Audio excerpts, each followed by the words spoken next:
At 5:30 on the 17th of December 1944, Lieutenant Colonel David Perrin stood in a frozen command post in Malmedy, Belgium.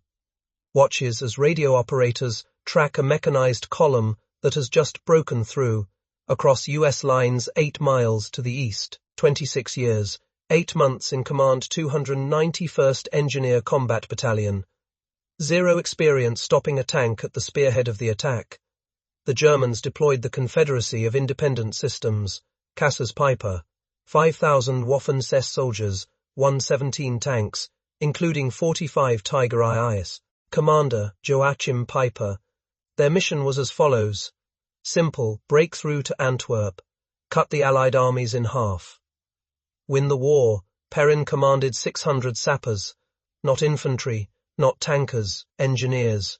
Men trained in bridge building and mine clearance. They were armed with rifles and grenades, but their primary weapon was C4, explosives, detonating wire, and technical expertise. The German breakthrough caught the First Army by surprise. Completely taken by surprise, the infantry divisions retreated in chaos. The armored units tried to regroup. No one was only Perrin and his engineers could stop Peiper. The mathematics were cruel.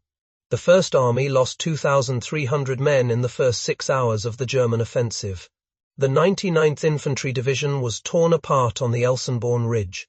The 106th Infantry Division ceased to exist. Fighting force, entire battalions surrendered or fled west. Roads they were overrun by retreating Americans trying to escape the tank columns.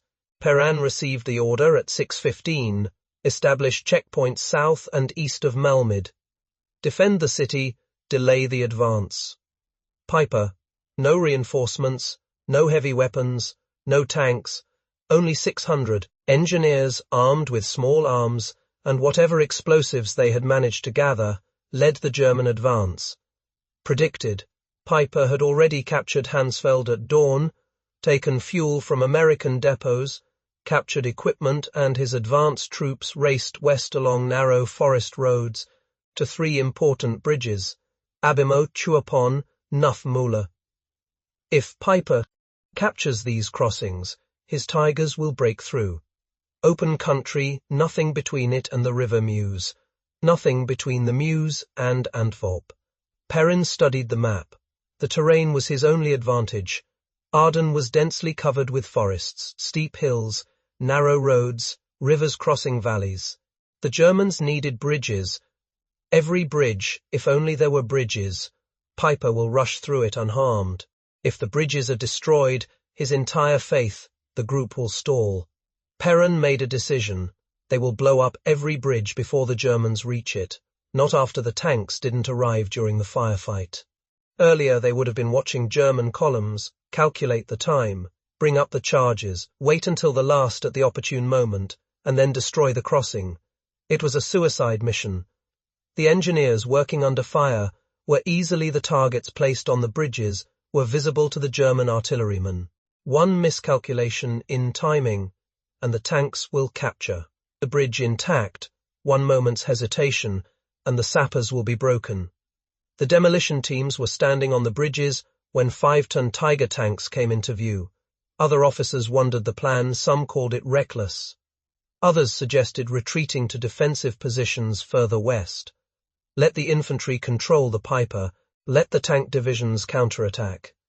The engineers must not engage the SS mechanized columns. Engineers were supposed to support the infantry, build bridges, and not blow them up in the face of the advancing forces. Tigers Perrin ignored the criticism. His battalion was trained in bridge, busting. They knew explosives. They understood the structural flaws. They could calculate precisely where to place charges to knock out the overflight. The question was, did they have the courage to stand their ground as the German tanks approached?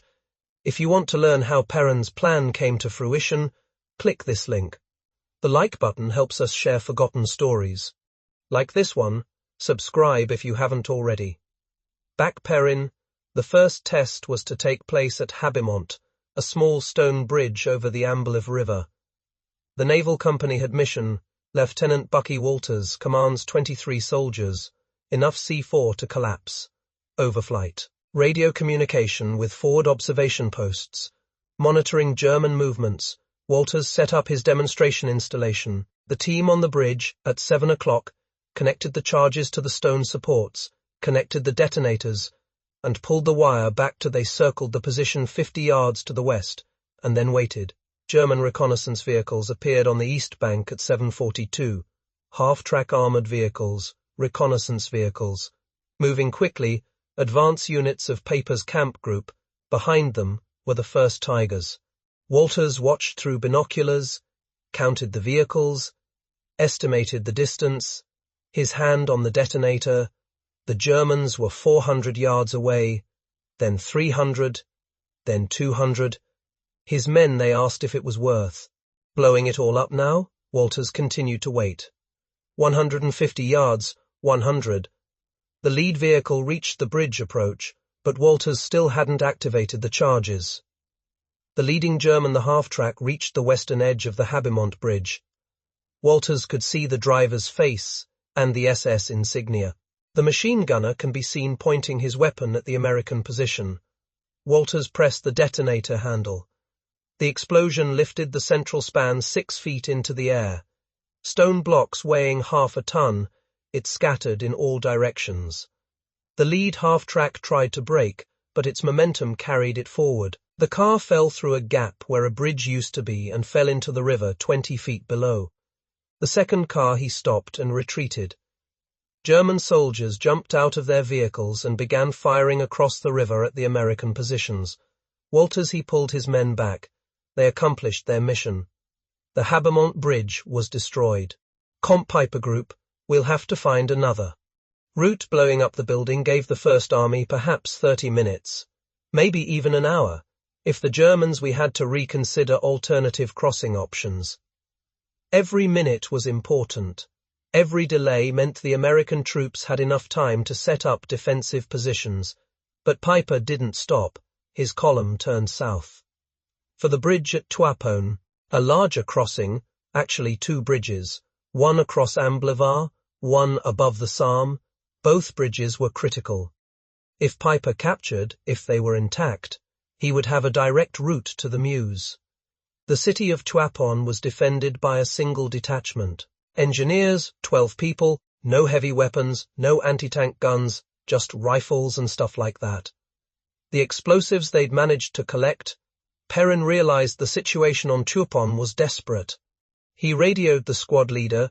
Sergeant Robert Billington ordered him to prepare both bridges for demolition, secure every support, use every pound of available C4. Blow up both spans at the same time. German advance. Units have appeared. Don't wait for orders, don't delay. Destroy those bridges. Billington began work at 8:30.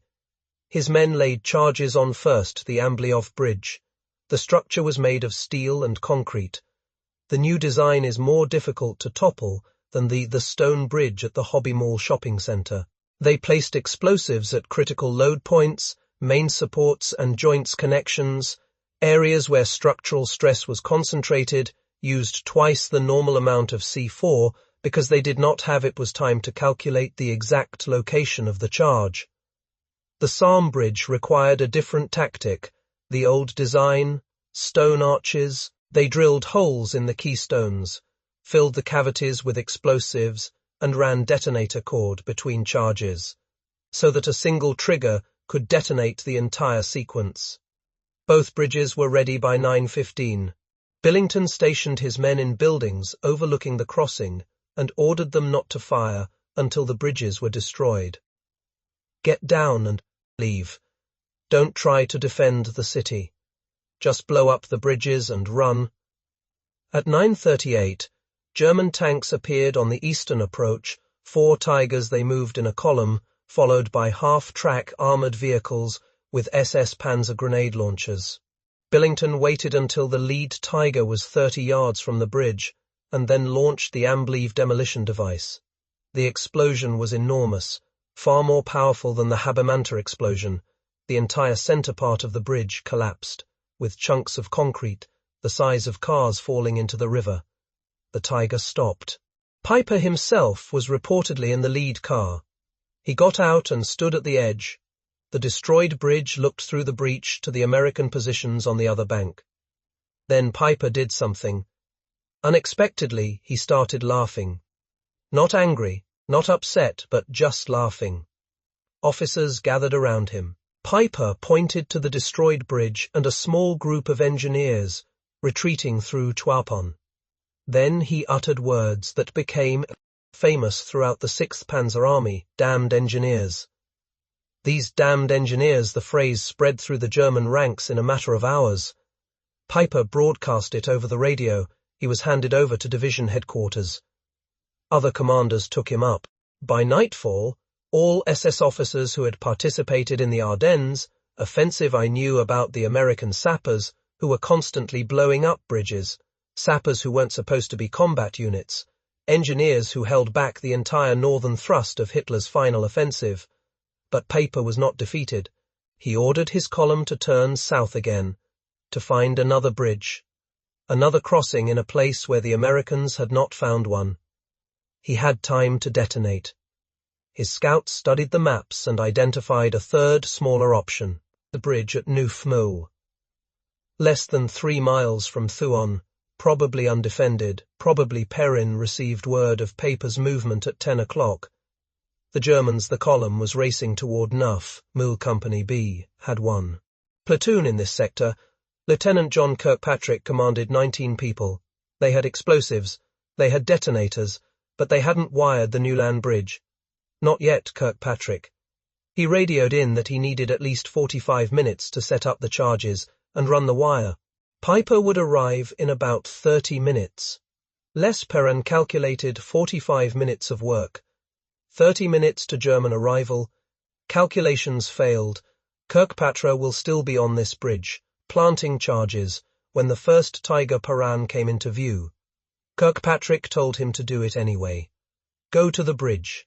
Activate the charges as quickly as possible. If the Germans arrived before the work was completed, blowing up everything that was ready, a partially destroyed bridge would have been better than a whole move. Even damage to the driveways will slow Peiper down. Buy time, every minute counts. Calculated. Kirkpatrick and his 19 engineers reached Newland at 10:15. The bridge was a simple steel span across Liane Creek. It was narrower than the front crossings at Abiamia Monte and Chupone, but still capable of supporting Tiger tanks. They unloaded C4 explosives from a truck, grabbed spools of wire, and ran to bridge, and began work. The demolition required precision even under time pressure. The bridge trusses were complex structures.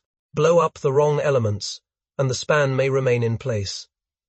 Don't waste explosives on non-critical points, and the bridge sagged but remained passable.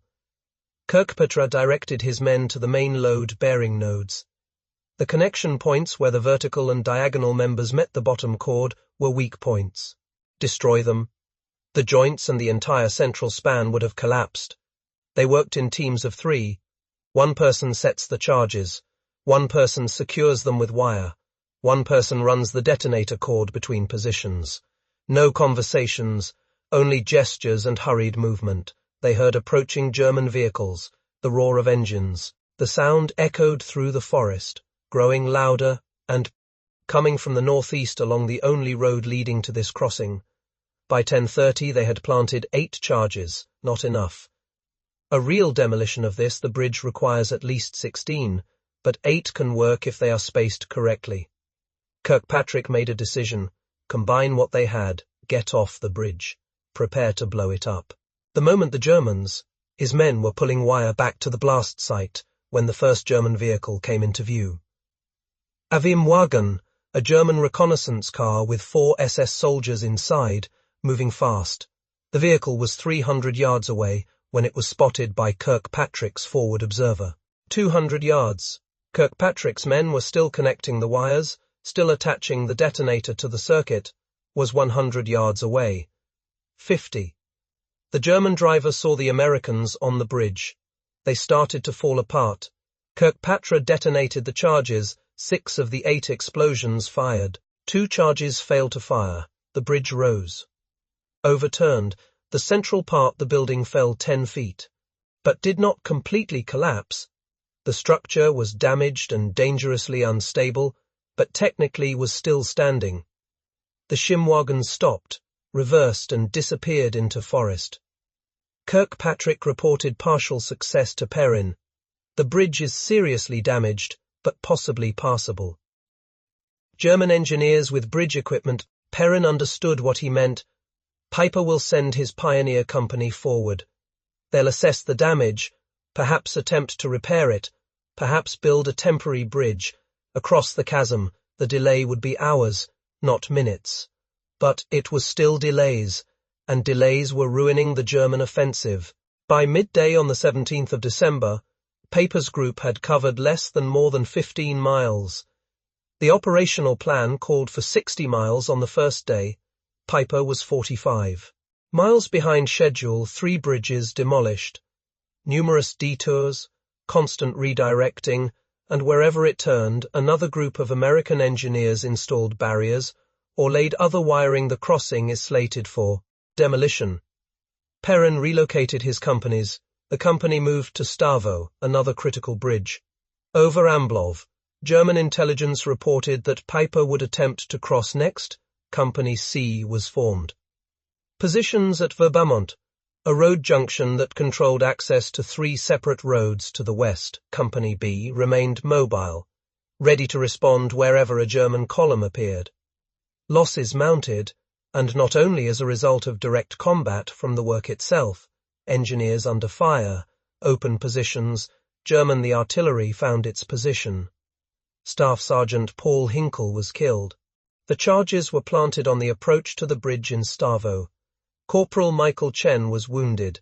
Private First Class Anthony Delgado drowned after falling from a height while being cut by German machine gun fire. From a damaged bridge into the Amblov River, attempting to retrieve unused explosives, but the mission continued. All the bridges that Peiper needed were either destroyed or prepared for demolition. Every road intersection was blocked or mined. Every fuel depot along the way was burned or evacuated. The 291st Engineer Regiment, the Combat Battalion, fought a defensive battle, without firing more than a few dozen rifle shots. The weapons were explosives, synchronization, and technical expertise, and it worked. Peiper radioed the 6th Panzer Army.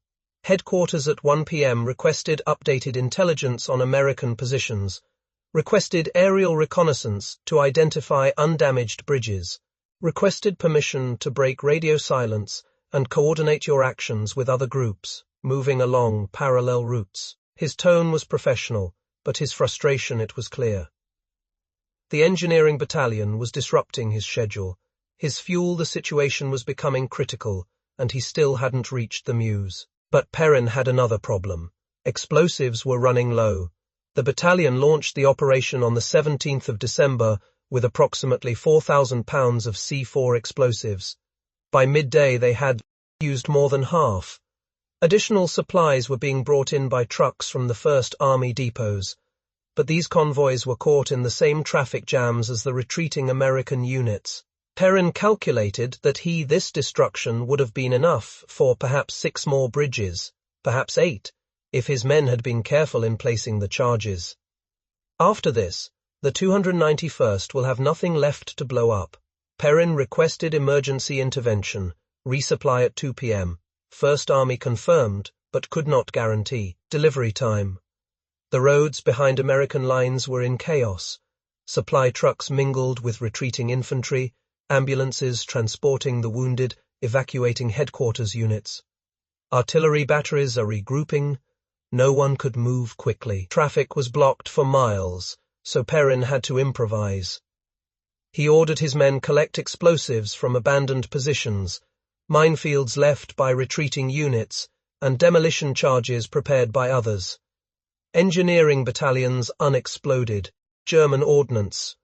If it could be safely removed, anything that could lead to his supply sergeant reported that 200 pounds of TNT had been found on the abandoned bridge. An ammunition depot near Malad, another company discovered 300 pounds of the compound, explosives at the former forward command post. Enough for 3 more bridges, maybe 4. Then the 291st, The German offensive continued. Peiper captured Stavelot at 4:30 p.m. Despite American attempts to hold the city, the bridge demolition team installed barbed wire at the crossing, but decided not to blow it up until the vehicles were still trying to break through the bridge. By the time they detonated their charges, the German infantry and explosion had already occurred on the west bank, killing 11 SS soldiers. But the bridge was not completely destroyed.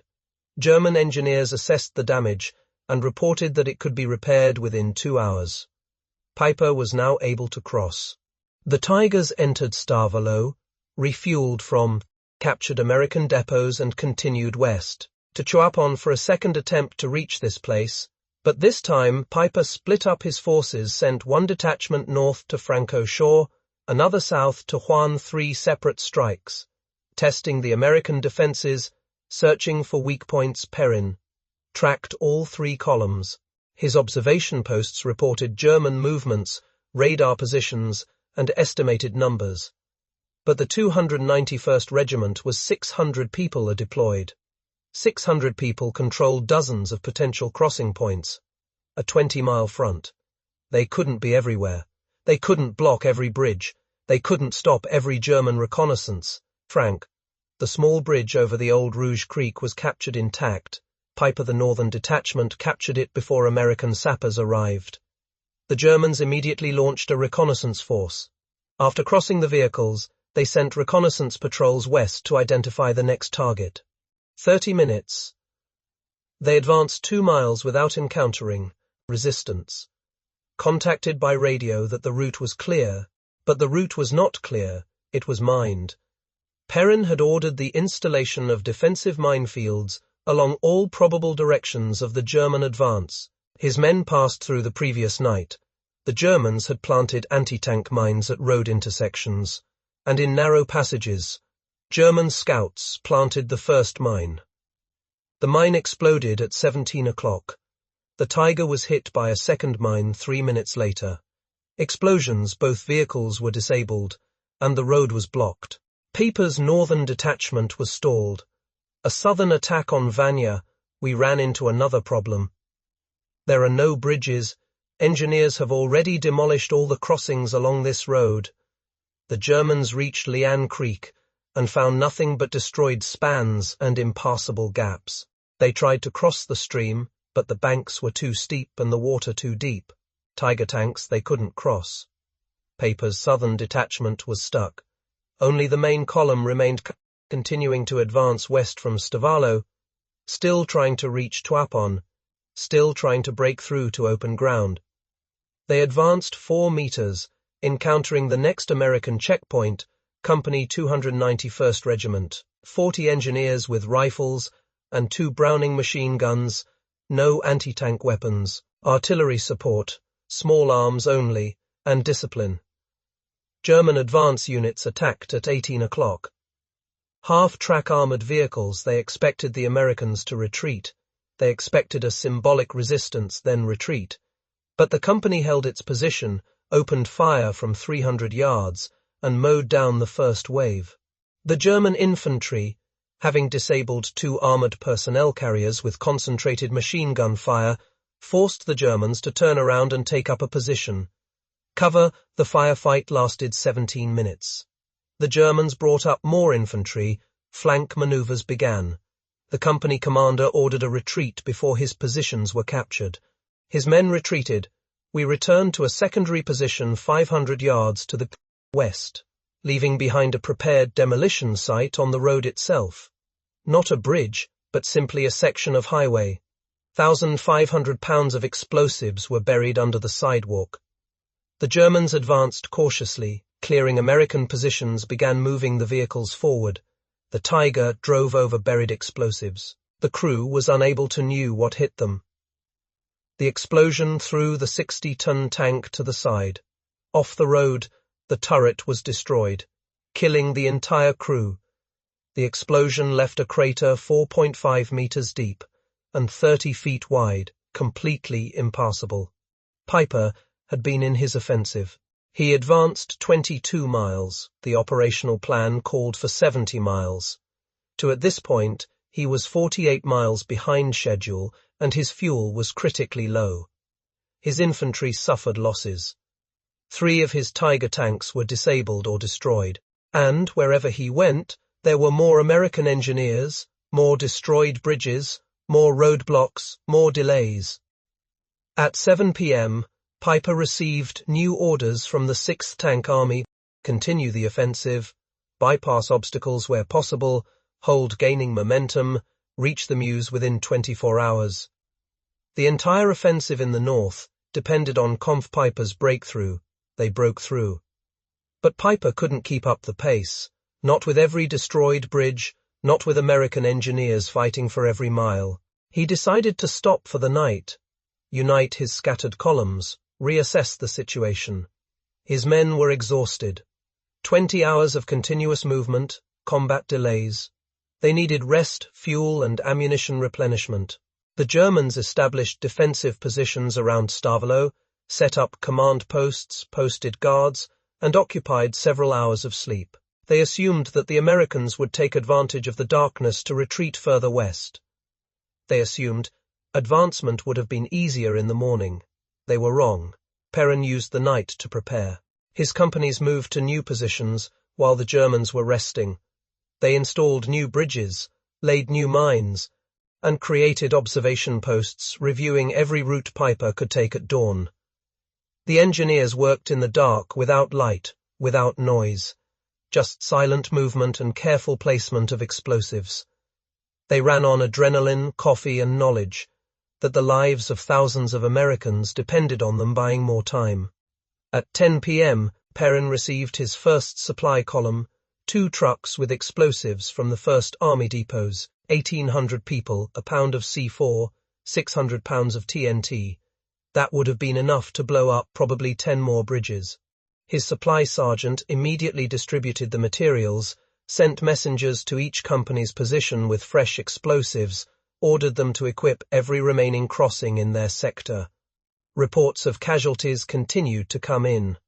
At night, Sergeant William Foster was killed by a German sniper while observing enemy positions near Stavo.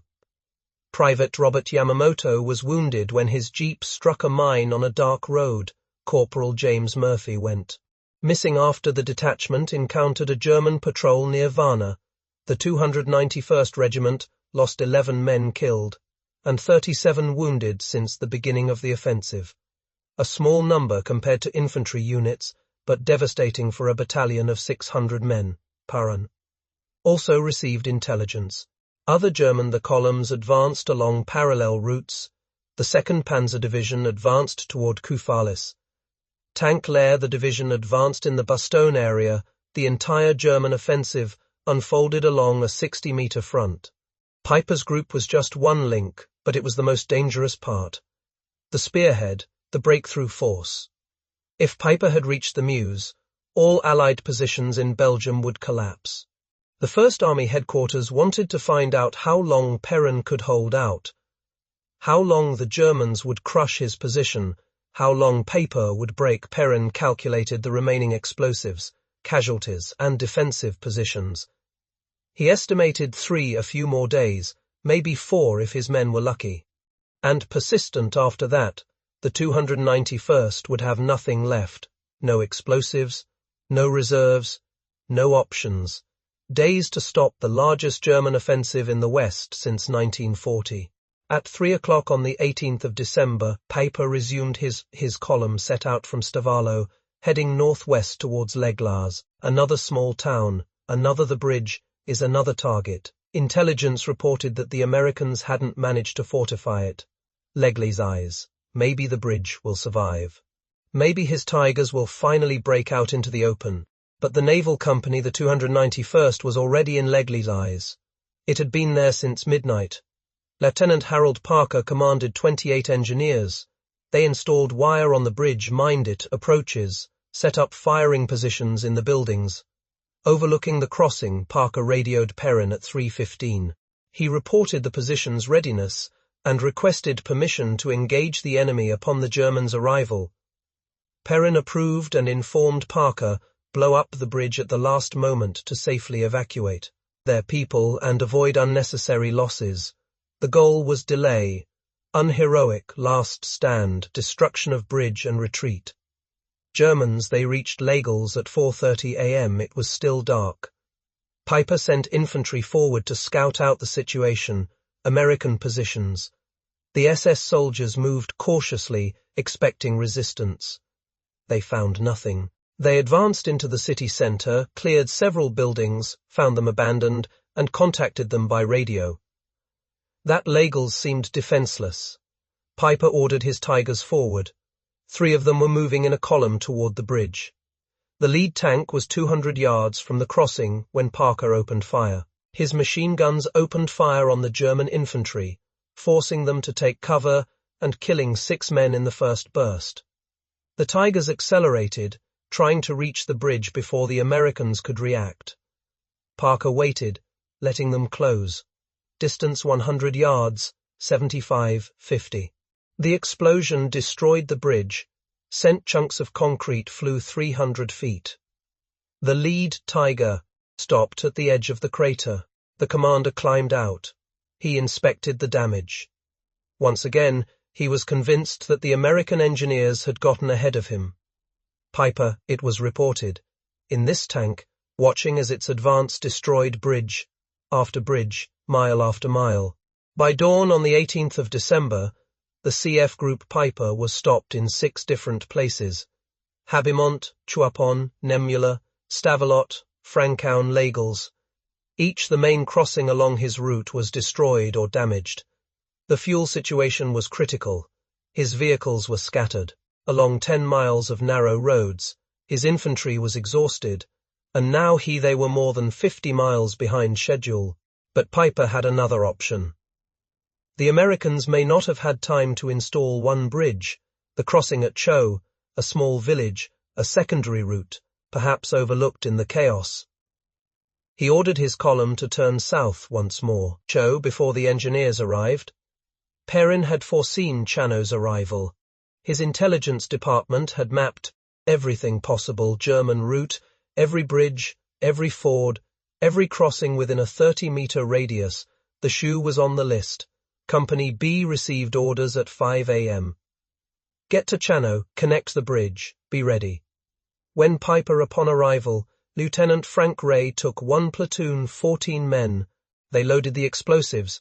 We crashed into 2 jeeps and sped south through the darkness. The roads were icy, visibility was poor, almost zero. They drove with their headlights off to avoid German surveillance and navigated using a map, compass, and local memory, arrive in Chan at 5:45 a.m. The bridge was a narrow stone arch across the Amblive. It was probably of an older design, built in the 1800s.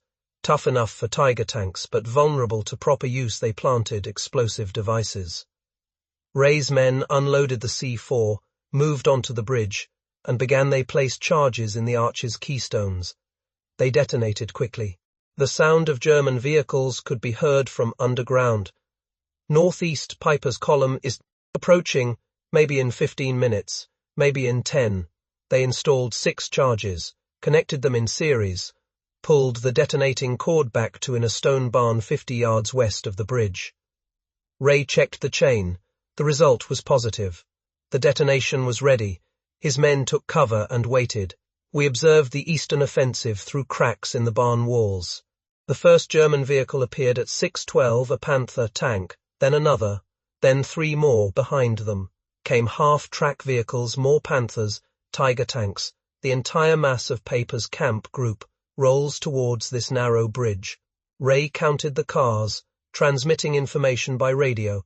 Perrin estimated that there are at least 40 armored vehicles in the column, and perhaps more. Following him, the lead Panther reached the approach to the bridge and slowed down. The commander scanned the area for threats, keeping an eye out. Signs of American positions. His tank slowly advanced onto the bridge deck. The second Panther followed. Ray didn't touch the detonator. Let them drop it. Let more cars go out to fly. Maximize the effect. 3 Panthers were on the bridge when Rauti detonated the charges. The explosion was powerful, much more powerful than on previous occasions. The entire central section of the arch collapsed. All 3 Panthers fell 9 meters into the river. The vehicles crashed into rocks and burst into flames. The surviving crew members tried to escape through hatches. Most didn't make it. Peiper's column stopped. The German infantry dismounted. They began to return fire on the American positions. Warier led his men out through the back of the barn. They moving west through the forest, avoiding roads, they reached the rally point 2 miles from their destination without loss. Mission completed, another bridge destroyed. Another delay in the work of Peiper's kampfgruppe by midday in December. On the 18th, the situation became clear. Peiper was trapped, surrounded on 3 sides. American troops. His fuel is gone. His vehicles are immobilized. His infantry, trapped in defensive positions around Legles and Stumont. The 82nd Airborne Division took up blocking positions. Positions to the north of his column, the 30th Infantry Division occupied positions to the west. The 7th Panzer Division, he controlled the routes to the south. Confederate Peiper's group was held up. The German offensive continued elsewhere.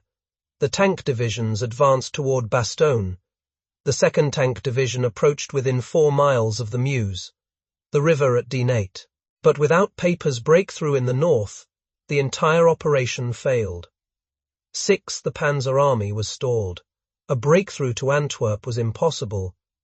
Hitler's final offensive in the west is collapsing. Perrin received new orders at 3 p.m. The 291st Regiment will remain in defensive positions around Malmedy, continue to block any German attempts to reinforce Peiper. Continue blocking the river. Crossings. The First Army was moving armored divisions for a counterattack. Infantry reinforcements were advancing position. The engineers had gained enough time now, the combat units had to finish the job. But the battle was not 291st. German artillery began shelling Malmedy at 16 o'clock. Heavy shells, probably 150 mm guns. The shelling lasted 3 hours, damaged buildings, destroyed equipment, losses suffered among personnel of rear units. The sappers took cover in shops and stone buildings, waiting for the shelling to cease. At 5:30 p.m., reconnaissance and marine patrol discovered something horrific. Bodies in a field near the Betty Crossroads. The Americans, the soldiers, about 80 of them, were all shot. Most had their hands raised in a gesture they surrendered when they were killed. The massacre occurred on the 17th of December, Battery B, 285th Field Artillery Regiment.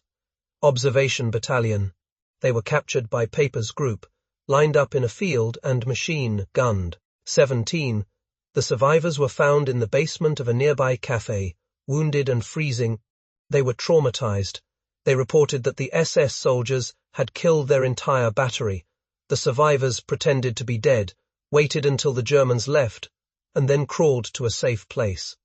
Perrin reported First Army Headquarters massacre, requested medical evacuation for survivors, requested registration of graves body search teams. The news spread throughout the 291st Regiment within hours. The engineers carried out a professional military operation, blew up bridges, created delays, standard combat engineering missions, but now they knew they were up against something else. War criminals, soldiers who killed prisoners. The motivation had changed. It was no longer about buying time to retreat. It was about having stopped the enemy from committing atrocities. Perrin addressed his battalion that evening and told them that happened in Betty, told them that the massacre in Malmedy will not be forgotten, told them that their work in destroying bridges prevented Peiper from reaching other American units, saved lives, and stopped the breakout. Engineers, they had done their job, and would continue to do it until the Germans were defeated. The 19th of December weather American fighter bombers attacked Peiper's captured column, destroyed equipment, killed SS soldiers, cut off any possibility of German retreat. By the 21st of December, the Kampfgruppe, the Peiper, was destroyed, out of fuel, out of ammunition, surrounded. The Peiper was abandoned. His vehicles led his surviving men east on foot through American lines, left behind all his Tigers, all his Panthers, all his equipment.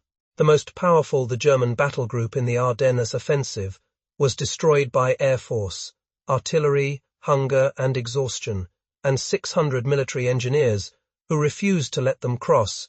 Even one, the bridge remained intact. The Battle of the Bulge continued until January, but the outcome was a foregone conclusion. American troops counterattacked, pushed the Germans back, and regained their lost positions. By the end, in January, the front line returned to the positions that existed before the 15th of December. The Germans, he achieved nothing and lost everything. Losses exceeded 100,000 men on both sides. Destroyed equipment, defeated divisions. The Wehrmacht would never organize a new major offensive in the West. 291st Engineer Combat Regiment, the battalion received a presidential commendation for its actions on the 17th of December. The 26th of December, the award was given for outstanding actions against a numerically superior enemy forces. He specifically mentioned the demolition of bridges, which stopped. Peiper acknowledged the battalion's role in delaying the German breakthrough. Perrin was promoted to Colonel February. His battalion remained in Belgium all winter, building new bridges, clearing minefields. They maintained supply lines. Other units called them bridge killers. The engineers who stopped the SS, the battalion that saved the Ardennes. In the beginning, in March 1945, Allied forces were advancing into Germany. The Rhine River remained the last major natural barrier, protecting central Germany. Every bridge across the Rhine was destroyed by retreating German troops. The river was 300 yards wide in most places. It had a fast current and steep banks. The crossing would have required major assault operations with huge losses. With the exception of Remagen, the 7th of March, the 9th Panzer Division reached Remagen and found the Ludendorff bridge still standing. The Germans were trying demolition, but the charges did not work. The damage was partial. The bridge was weak, but American troops crossed the river, captured the east bank, and established a bridgehead in Germany. The First Army seized the opportunity. All available units were ordered to Remagen, cross the bridge, expand the bridgehead, transfer troops to Germany before the German counterattack. Within a few hours, the divisions moved towards Remagen. Thousands of units of equipment, tens of thousands of soldiers, all using the same damaged bridge, the Ludendorff Bridge, the railway bridge, built during the First World War, was not designed for such traffic. Already weakened by the botched demolition, engineers inspected the structure and reported serious concerns about the load capacity. The bridge could collapse at any moment. The First Army needed alternatives, backup crossings, additional bridges to ensure capacity. On the 8th of March, Perrin received orders. The 291st Regiment was to build a tracked route, the Rhine Bridge in Rasken. A full tactical bridge capable of supporting tanks and heavy equipment in action. Within 48 hours of Ludendorff, the bridge collapsed before the Germans could mount an effective counterattack. Perrin studied the technical specifications of treadway. The bridge required floating pontoons, steel sections, and anchor systems. The Rhagen Bridge was 900 feet wide. It would have extended 1,000 feet, including the approaches. Ramps, the longest tactical bridge built under fire in the entire European theatre of operations. His battalion built dozens of bridges across France and Belgium, small rivers, narrow streams, nothing approaching Rhine's scale. And these bridges were built behind the front lines, not under German artillery fire, neither under Luftwaffe bombing nor during active enemy attempts to destroy the buildings. The 291st reached Rhagen on the 9th of March. At 8:30 a.m. equipment assembly began. The bridge will be equipped with inflatables, rubber pontoons. Each pontoon is 33 feet long, 8 feet wide, weighing 1,000 pounds. 32 pontoons. It was necessary to build a bridge across the river. The pontoons had to be inflated and set downstream, anchored to the riverbed, and then connected by steel roadway sections. Perrin divided the men into construction crews. Each team was responsible for specific areas. Some inflated pontoons on the west bank, others prepared anchorages, systems, others assembled steel track sections. The work required precision, coordination. One mistake and the entire bridge could collapse. A swirl of current collapse. German observers on the eastern hill watched the start of construction. Artillery shells began falling at 9 o'clock, the 105mm shells that fell into the river banks near the assembly areas. Engineers continued to work, moved the pontoons to position. Despite the shelling connected the anchor lines, pushed the first sections into the river. Current was 7 miles per HR, which was enough to wash away the unsecured pontoons. Strong enough to pull a person underwater, water temperature 38. Survival time was possibly 10 minutes before hypothermia. Engineers were working on this river, thalia deep, chest deep, connecting pontoons, securing anchors, fighting the current, ignoring the artillery. They had advanced 100 feet by noon. Another 800 feet remaining. German shelling intensified. 150mm guns and heavy shells were added. Powerful explosions. One direct hit killed Private Edward Morrison and wounded another. 5 more. Construction continued. Perrin ordered the work to be accelerated. Ludendorff knew cracks have appeared on the bridge. It could collapse within 48 hours. The treadway bridge had to finish first. Luftwaffe aircraft appeared at Schesenden. Stukas MR Lilschra Maus dive-bombed to the construction site. American anti-Den aircraft guns opened fire and shot. They shot down 2 planes and damaged others. But some got through and dropped their bombs nearby. The pontoons created water geysers. Explosions threw the engineers into the river. Some retreated, others disappeared into the current. The battalion continued to form, through artillery, through airstrikes, through losses. By Sauershausen we completed a quarter of the Senninen footbridge, but the pace was too slow. At the current rate, the work will take 48 hours to complete. Not sicher bar. Perrin called on the radio additional assistance. The First Army sent 2 tracked companies, the Jobabarth and Jojobarth air people. Extra equipment, extra hands to speed up. Construction. Reinforcements arrived at 4 p.m. Fresh engineers. Additional pontoons, steel sections. The pace quickened. Several crews worked simultaneously. Some were on the western sections, some were moving toward the middle of the river, and some were preparing the eastern approaches. The bridge grew faster, 200 feet per HR instead of the previous 100. The German artillery continued to shell all night, shells falling every few minutes. Floodlights illuminated the construction site, making the engineers ideal targets, but also allowing them to continue moving in the dark. The battalion accepted this trade-off: visibility for vulnerability, speed for safety. Each the hour mattered. At 3 o'clock on the 10th of March, a German shell hit directly assembled pontoon sections await on the west bank. The explosion destroyed 4 pontoons, killing 3 engineers from Treadway's 988th Company, 11 more wounded. Thrown back, the construction was completed in 2 hours. Perrin ordered new pontoons to be brought up immediately.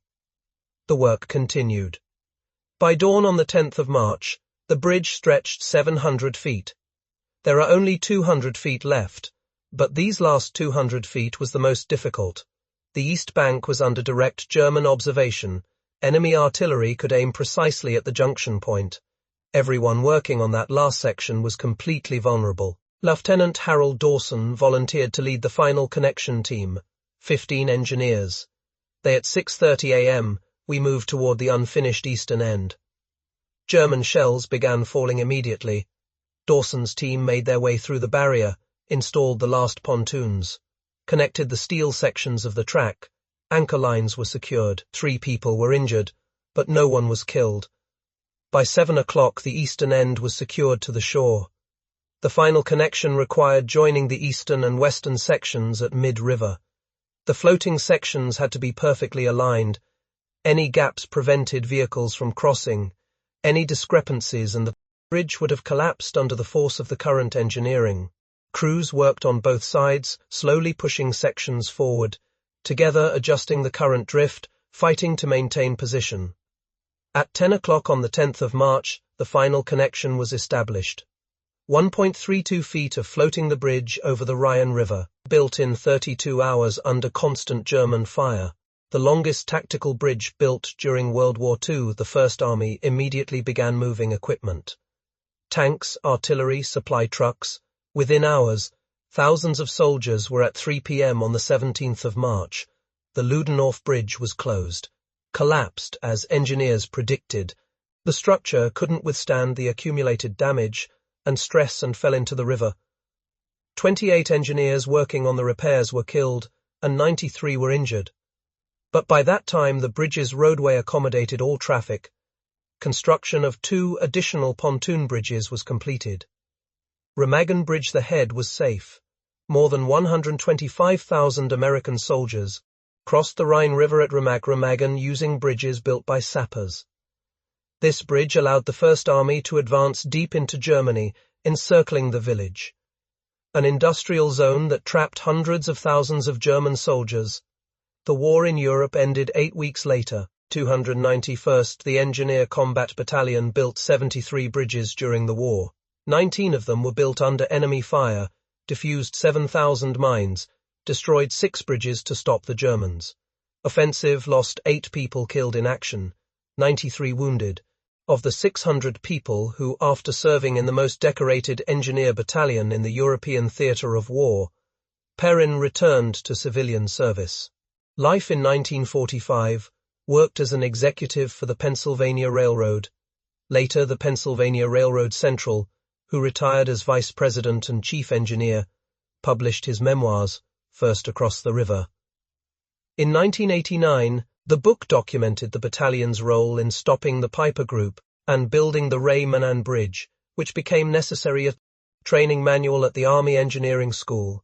Colonel David Perrin died on the 7th of April, 2012. A few months before his 95th birthday, he was buried with full military honors. The legacy lives on in every combat engineer who understands that sometimes the most important weapon is not the rifle, but timing, technical knowledge, and the courage to stand your ground as tanks approach. The bridge at Remagen disappeared. The Ludendorff Towers remain a museum. Photographs are displayed inside. 291st Building, their Treadway Bridge, Battle of the Bulge documents, Perrin's Silver Star and Purple Heart, the Presidential Unit citation. Visitors can stand where American engineers worked under fire, can see the river they crossed, can understand what 600 is men committed in December 1944 and March 1945. If this story touched you as much as it did us, please do me a favor and hit the like button. Every like encourages YouTube to share this story with more people. Subscribe and turn on notifications. Every day we rescue forgotten stories from dusty archives, stories about engineers who saved lives with explosives, calculation, and courage. Real people, real heroism.